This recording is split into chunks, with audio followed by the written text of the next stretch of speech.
L'11ª edizione dell'Ottobre Rosa e l'8ª del Vaporetto Rosa. Attraverso un linguaggio universale, anche simbolico, che è quello del viaggio, vogliamo arrivare a tutte le donne del nostro territorio, anche alle più giovani, per ricordare quanto sia importante la prevenzione e soprattutto anche informarsi e conoscere quelli che sono i percorsi.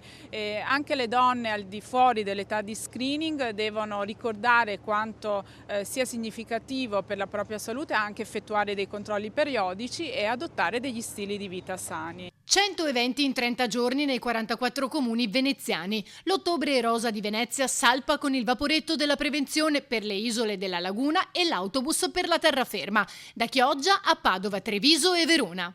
In questi anni abbiamo investito molto appunto sulla prevenzione e i risultati si vedono. Le terapie, le competenze, anche il ruolo dei volontari che supportano le donne in questo percorso hanno fatto sì che malattie che una volta erano viste come un qualcosa di drammatico oggi vengano vissute con più serenità. Anche dal punto di vista della sessualità dopo la malattia, come ricorda la nota ginecologa social, madrina speciale insieme a Sabrina Salerno, oggi assente per impegni. Dobbiamo considerare che non abbiamo solo donne grandi di età, ma abbiamo anche tantissime giovanissime e oggi fortunatamente abbiamo anche delle terapie che possono fare. Fino a qualche anno fa avevamo anche difficoltà a trattarle perché non c'erano farmaci e non c'erano dei meccanismi, diciamo, dei sistemi terapeutici. In questo momento invece li abbiamo e quindi invito tutte le donne che hanno difficoltà ad avere rapporti e che stanno lottando con la malattia o che hanno finito di lottare a rivolgersi al loro ginecologo perché c'è una soluzione anche per tornare ad essere sessualmente attive e soddisfatte.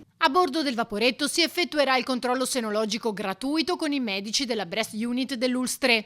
Le visite saranno su prenotazione, telefonando dal lunedì al venerdì dalle 8:30 alle 12:30 alla segreteria LILT. Un'edizione speciale questa in ricordo del presidente Pianon, mancato lo scorso febbraio. L'ottobre quest'anno è proprio dedicato a Carlo Pianon, che è stato uno dei pilastri dell'Ottobre Rosa qui a Venezia, e non solo, perché era un grande medico conosciuto da tutta la cittadinanza e che ci ha lasciato un grande vuoto ma anche un grande messaggio di speranza.